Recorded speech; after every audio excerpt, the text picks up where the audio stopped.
দুইটা আপনার দুইটা ইজারা হয়েছে, একটা দিয়েছে উত্তর ঢাকা দক্ষিণ সিটি কর্পোরেশন, একটা ঢাকা দক্ষিণ সিটি কর্পোরেশন দিয়েছে, আরেকটা দিয়েছে ঢাকা উত্তর সিটি কর্পোরেশন। ঢাকা দক্ষিণ সিটি কর্পোরেশনটা গতকালকে মহামান্য হাইকোর্ট থেকে স্টে অর্ডার হয়েছে। সেটা হচ্ছে আইটেম নাম্বার 114 ছিল এবং ডেট ছিল 4/5/2024। যেহেতু গতকাল দক্ষিণেরটা দিয়ে দিয়েছে, আজকে আমরা উত্তরেরটা চ্যালেঞ্জ করেছি। উত্তর এবং দক্ষিণ দুটোই চ্যালেঞ্জ করেছি, কিন্তু কোর্ট বলেছে যে আজকে আমরা যেহেতু গতকালকে দক্ষিণ দিয়েছি, আজকে আমরা উত্তর রুল অ্যান্ড স্টে দিয়ে দিই। তখন আজকে আমাদের ঢাকা উত্তরের যে লিজ নোটিফিকেশন, সেটা মহামান্য হাইকোর্ট অ্যানেক্স 4 সেটা রুল স্ট্যান্ড ইনজেকশন দিয়ে দিয়েছে। সেটা ছিল আংশিক একটু অংশ, সেটা হলো আফতাবনগর ইস্টার্ন হাউজিংয়ের এটা ব্লক ছিল M4, M5, N4, সামান্য একটু অংশ ছিল। আর গতকালটা যেটা ছিল সেটা ছিল ব্লক EFGH সেকশন 1 and 2।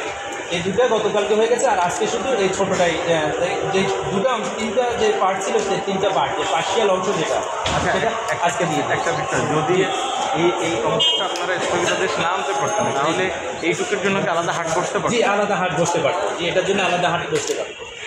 এর আগে তো একক বিজ্ঞপ্তি আসতো একটা সিটি কর্পোরেশন দিতে, এখন কি দুটো সিটি কর্পোরেশন একই হাট ভাগ করে দেওয়ার কারণ হচ্ছে ওটা দুটো সিটি কর্পোরেশনের আন্ডারে, একটা সিটি কর্পোরেশনের কিছু অংশ, আরেকটা সিটি কর্পোরেশনের কিছু অংশ, উত্তরের কিছু অংশ, দক্ষিণের কিছু অংশ, দুইটা থাকার কারণে ওরা এবার দুইটা, যেহেতু গতবার একটা দিয়েছিল যাতে একটা স্টে করলে আরেকটা দিয়ে, এটা একটা ছলচাতুরি ছিল ওদের, পরে আজকে উত্তরটা দিয়েছে এই জন্য ছলচাতুরি করে যদি না বুঝে করে এই জন্য আজকে স্টে হয়ে গেছে।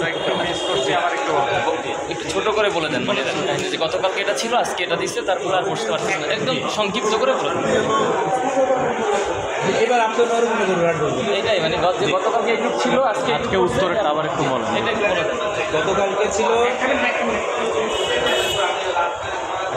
এইভাবে বলেন যে ঢাকার একমাত্র হাট যেটি দুই সিটি কর্পোরেশন আলাদা আলাদা বিজ্ঞপ্তি দিয়েছে, গতকাল দক্ষিণের টেস্টে করছে, আজকে উত্তরের অংশ আফতাবনগর উত্তর সিটি কর্পোরেশন টেস্টে করে দিয়েছে, সুতরাং ঢাকার বসতে যদি ফার্দার অ্যাপিল নেই।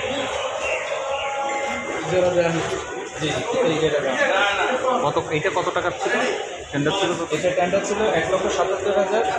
ওকে, আবার বলেন 1,77,000। ওকে ভাই আফতাবনগর রেসিডেন্সিয়াল এরিয়ায় পৌরহাট বসানোর জন্য দুইটা টেন্ডার নোটিশ দিয়েছিল। একটা দিয়েছে ঢাকা দক্ষিণ সিটি কর্পোরেশন, আরেকটা দিয়েছে ঢাকা উত্তর সিটি কর্পোরেশন। ঢাকা দক্ষিণ সিটি কর্পোরেশনেরটা গতকালকে মহামান্য হাইকোর্টের annexe 4 number court rule and stay করে দিয়েছে। আজকে ঢাকা উত্তর কর্পোরেশনেরটা মহামান্য হাইকোর্টের অ্যানেক্স 4 রুল অ্যান্ড স্টে করে দিয়েছে।